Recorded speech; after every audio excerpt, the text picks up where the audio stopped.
이슈 인터뷰 이어가겠습니다. 트럼프 대통령 취임식 참석으로 해서 미국을 방문한 유정복 인천시장 전화로 연결되어 있습니다. 나와 계시죠? 네, 유정복입니다. 네, 유 시장님. 지금 그곳 시각이 어떻게 되죠? 여기가 오후 6시 지금 막 지났습니다. 그렇군요. 네. 시장님께서는 대한민국 시도지사 협의회장 자격으로 트럼프 대통령 취임식에 참석하셨는데요. 취임식 축하 행사에서 느낀 분위기가 어땠습니까? 네, 이번 트럼프 대통령 취임식이 영하 16도 아주 강추위 때문에 당초 예정되어 있던 대규모 야외 행사는 취소되고요. 의외로 둔다고 그래서 아주 소수 600여 명이 참석 가운데 열리게 될 수밖에 없었습니다. 네. 근데 취임식 가운데 한 방에 전현직 대통령 5명이 참석해 있는 모습이 생중계되었는데요. 얼마 전에 카터 대통령 장례식 때도 이렇게 전현직 대통령이 함께한 모습이 화면을 통해서 다 볼 수 있었는데 이런 모습을 보면서 참 우리나라의 상황을 볼 때 여러 가지 부러운 마음도 들고 또 반성할 부분도 있었다고 생각이 듭니다. 그렇군요. 저는 이 취임식 행사 이후에 이제 각종 축하연이 열렸는데 특히 그 워싱턴 타임즈지가 후원하는 트럼프 행정부에서 핵심적 역할을 할 것으로 알려진 마크 번즈 목사가 주관하는 취임 행사에서 각국의 지도자들하고 함께 축하연에 참석하기도 했습니다. 아, 그랬군요. 예. 이번에 날씨가 매우 추워서 이제 야외에서 열리지 않고 실내에서 열렸잖아요. 실내 참석은 어려우셨나요? 네. 실내 참석이 그러니까 대단히 혼란스러운 상황이었습니다. 네. 당초 계획이 추정되는 바람에 또 날씨도 춥고 그래서 뭐 일부 혼란이 있었고 그런 여러 가지 복잡한 문제들이 있었던 것 같습니다. 네. 시장님께서는 트럼프 대통령과 제이디 벤스 부통령 오는 9월 인천 상륙작전 행사에 초청하셨죠? 네, 그렇습니다. 네. 어떤 취지로 초청하신 겁니까? 예.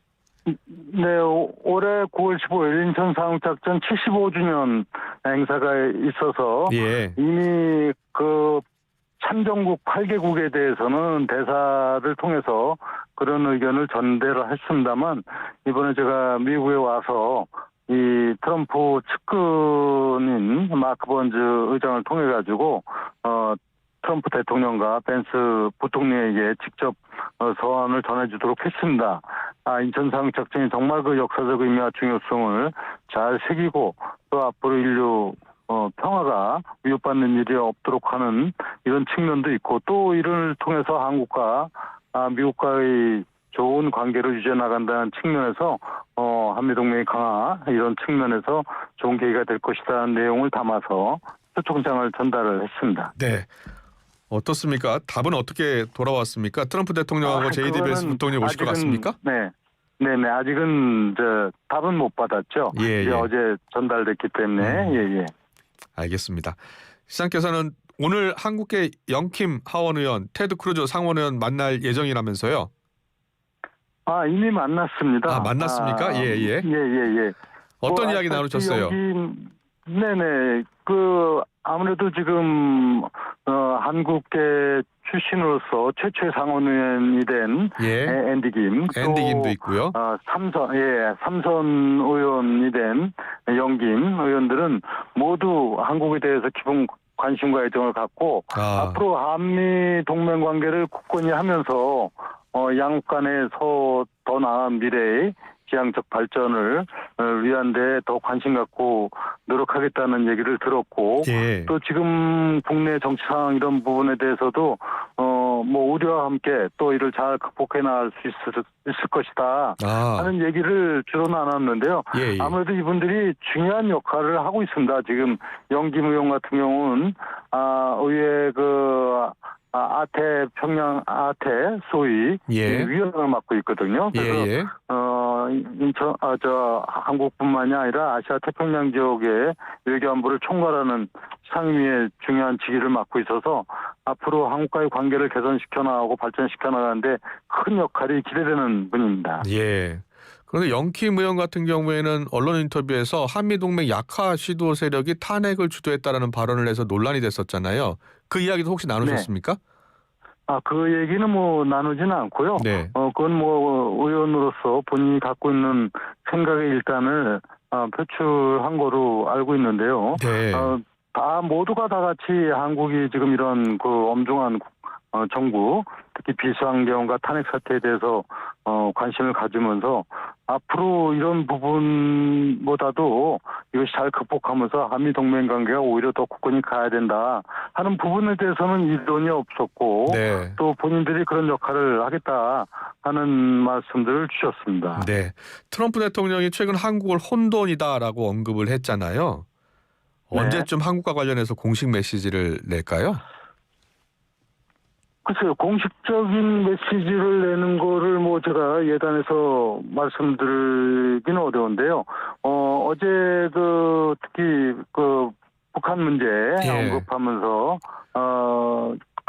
뉴클리어 파워 이런 표현도 썼지 않습니까?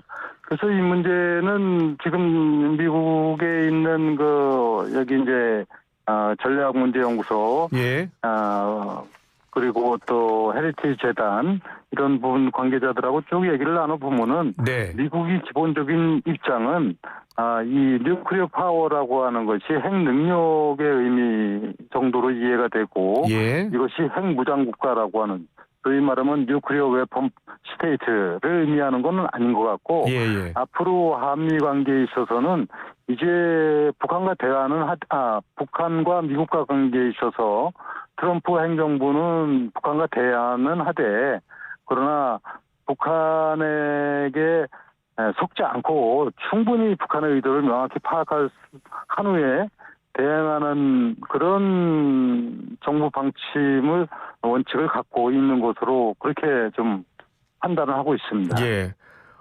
시장님께서는 어떻게 보세요? 트럼프 대통령이 첫날부터 북한이 핵 능력을 보유했다라는 이야기를 한 것이고 김정은과도 만날 수 있다라는 취지로 또 이야기하더라고요.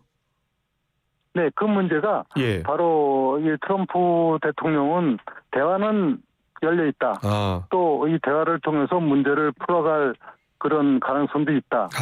다만 그 대화 이후에 어떠한 구체적인 정책이나 또 어떤 액션은 충분히 한미 관계가 손상되지 않는 범위 내에서 그 원칙을 지키면서 해나갈 것으로 이렇게 지금 전망을 하고 있습니다. 네. 방위비 분담금 인상 요구는 어떻게 예상하세요? 지금 뭐 10배도 인상하겠다라는 취지도 이야기하고. 그 방위비 분담금과 관련해서 여러 가지 얘기를 하는데 실제 뭐 미국의 압박이 있을 수는 있다고 볼 수 있는데요. 다만 트럼프 대통령이 지금보다 뭐 10배다, 뭐 몇 배다 이런 구체적인 거는 없는 것으로 알고 있습니다. 앞으로 이런 문제는 한미 간의 중요성을 감안을 해서 일방적으로 주장하고 또 압박하기보다는 아마 상호 협의를 통해서 문제를 해결해 나갈 수 있다고 보고 이 모든 것이 우리 정치가 정상화되면은 굳건한 한미 동맹 틀 안에서 서로 다양한 논의가 이루어지지 않을까 이렇게 보고 있습니다. 네, 알겠습니다. 국내 정치 현안으로 넘어가 볼게요. 시장님, 윤 대통령의 구속 또 최근에 있었던 서부지방법원 난입 사태 어떻게 보셨어요? 뭐 우선은 현직 대통령이 구속 수감되는 이 상황이 참 참담하기 수 없고 정치인을 한 사람으로서 뭐 국민께 죄송한 마음입니다. 우리 정치가 참 극단적인 진영 논리에 갇혀 있는 상황인데 이제 우리 정치가 이제 이 진영 논리에서 벗어나서 정말 진정성을 갖고 국민과 국가만을 생각하는 이런 정치가 돼야 된다고 보고 있고요. 뭐 참 안타까운 상황이죠. 안타까운 상황이다. 이 진영 논리에 너무 우리가 매몰돼 있는 상황이 결국은 국민 분열을 가져오게 되고 이런 부분들은 앞으로 우리가 큰 풀어야 될 과제가 아닌가 생각합니다. 네. 국민의힘은 윤 대통령을 구속한 사법부를 비판하고 보수 유튜버에게도 지금 설 선물을 보낸 것으로 지금 전해지고 있어요. 국민의힘의 대응에 대해서는 어떻게 평가하세요? 이번에 설 선물을 뭐 어디까지 어떻게 보낸지 저는 정확하게는 이해하고 있지 못합니다만 그런 보도는 접했는데 결국 이런 논란도 우리 정치권이 만든 진영 논리에서 비롯된 것이라고 봅니다. 진보든 보수는 모두 우리 국민이고 또 형제 자매라고 볼 때 이런 극단화된 정치가 우리 국민들을 서로 증오하게 하거나 이래서는 안 된다고 생각하고 앞으로 우리 정치가 좀 변해야 되지 않을까. 특히 지금 미국에 와서도 느낄 수 있는 것은 국제 정세가 급변하게 변하고 있고 또 그 경제 환경 문제도 상당히 여러 가지 다변화되고 있는 상황 속에서 이런 세계적인 환경을 극복해 나갈 수 있는 능력이 있고 진정성을 가진 좀 지도자 그리고 그런 정치 세력이 됐으면 하는 생각을 갖지 않을 수 없었습니다. 네. 국민의힘 같은 경우에 윤 대통령에 대한 구속영장이 발부되니 이 사법부의 공정성과 신뢰성이 땅에 떨어졌다라고 비판을 했거든요. 이 부분에 대해서는요? 그 부분은 이제 전례 없었던 일이 발생을 했고 또 구속에 이르기까지 일련의 과정에 대해서 그것이 뭐 전례 없었던 부분도 있지만은 적법한 절차와 또 전직 대통령에 대한 최소한의 이런 그 수사를 하는 방식에 있어서 그럴 수밖에 없었느냐 하는 부분에 대해서는 여러 가지 의견이 있는 것이 사실이고 또 참 저도 그런 부분에 대해서 이게 최선이었는가 하는 부분에 대해서는 많은 의문점이 드는 것도 사실입니다. 네, 알겠습니다. 여권에서는 87년 체제를 바꿀 때가 됐다. 개헌이 화두로 떠올랐습니다. 시장님도 지금이 개헌 논의의 적기다라고 하셨는데 개헌의 핵심 쟁점, 권력구조 개편 어떻게 이루어져야 한다고 보세요? 저 또한 87년 헌법 체제가 갖고 있는 문제점을 이제는 극복해야 될 때가 됐다 이렇게 생각합니다. 그 당시 국민 직선제를 통해서 민주화를 이루고 또 대한민국을 선진 강국으로 만든 그런 민주화 헌법이긴 하지만은 지금같이 승자독식의 그 제왕적 대통령 권한 집중이라든가 또 특권으로 가득 차 있는 무소불위 의회의 권력 그리고 중앙집권적 문화가 아주 심화된 이런 문제점이 있는 것은 사실입니다. 그래서 이제는 대통령 권한도 좀 분권형으로 분산하고 의회 특권도 어느 정도 제한하는 제도적 장치가 필요하고 또 중앙집권적 문화를 해소하는 방안의 개헌이 필요하다 이렇게 생각을 하면서 특히 저는 대한민국 시도지사협의 회장으로서 지방 분권을 강화하는 그 개헌의 필요성 그리고 극단적 대립을 초래하고는 의회 권력을 제한하고 갈등을 조정할 수 있도록 하기 위해서 중대선거구제 도입이라든가 양원제와 같은 제도적 방안을 하나 마련할 필요가 있다 하는 말씀을 드리고요. 우리나라가 특히 아주 이 특권 문화가 많은 대표적인 나라 아닙니까?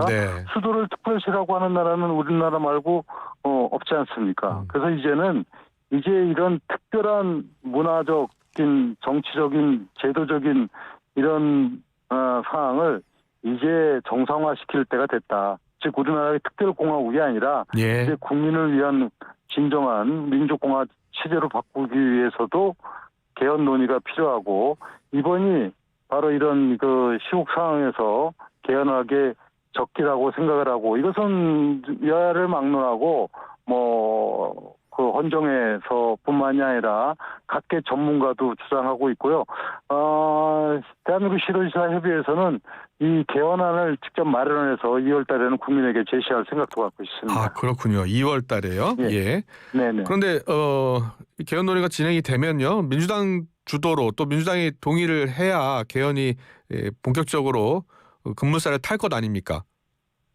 그렇습니다. 결국은 국회에서 동의가 되고 또 국민적인 그 동의 절차를 받아야 되지 않습니까? 근데 결국은 여기에서도 가장 중요한 거는 이것이 정말 대한민국의 미래를 위해서 합리적인 그런 안이 도출되고 국민을 이해시키고 설득시키는 즉 국민적 동의를 얻어나가는 과정이 필요하다고 보고 지금은 충분히 그런 여건을 갖고 있다 이렇게 판단을 하고 있습니다. 근데 국민의힘 같은 경우에는 지금은 민주당에 비해서 소수잖아요. 그래서 목소리를 제대로 내기 어려울 것이다 이런 목소리도 있던데요. 국회에서는 소수이지만은 예. 결국은 지금 개헌을 통해서 대한민국을 좀 더 국민들이 주권을 행사할 수 있고 권력의 집중화를 막을 수 있는 길이 있다면은 그 국민적인 합의나 동의가 이루어진다면은 국회에서도 이런 부분에 대해서 검토하지 않을 수 없을 것이다. 이렇게 보고 있습니다. 네. 제왕적 대통령제 좀 바꿔야 한다는 이야기는 계속 나오는 것이고 제왕적 국회의 권한도 줄여야 한다는 목소리도 있던데요. 어떻게 보세요? 맞습니다. 이번 탄핵 정국에 이르기까지 과정을 놓고 보더라도 네. 국회에서 상당한 소위 말하면 권한 행사 예. 이것이 크게 현실로 나타난 부분이 있었고 예. 국회 이런 권한 행사를 정치인에게만 맡겨서 될 부분이 아니고 결국은 제도적인 장치가 필요한데 그것은 바로 우리가 총선을 치를 때 전체 득표율은 5%가 안 돼도 네. 실제 그 의원 수는 상당한 격차를 가져오고 있는 이런 구조적인 문제가 있지 않습니까? 예. 이 수도권이 그런 상황이 있듯이 네. 그래서 이런 부분을 이제 중대선거구제로 바꾸면서 좀 균형 있고 조화로운 의회가 구성된다면은 이렇게 그 무소불위의 권력을 행사하는 의회 권력의 어떤 지나친 편중된 현상을 막을 수 있지 않을까 하는 것이 이런 제도적 장치 마련의 필요성을 얘기해주고 있고 또 경우에 따라서는 조금 근본적으로 좀 국정의 혼란을 조정하고 제어할 수 있도록 하기 위한 양원제 도입도 네. 필요한 시기가 됐다 이렇게 보고 있습니다. 그렇군요. 예. 그 시도지사 협의회 회장으로서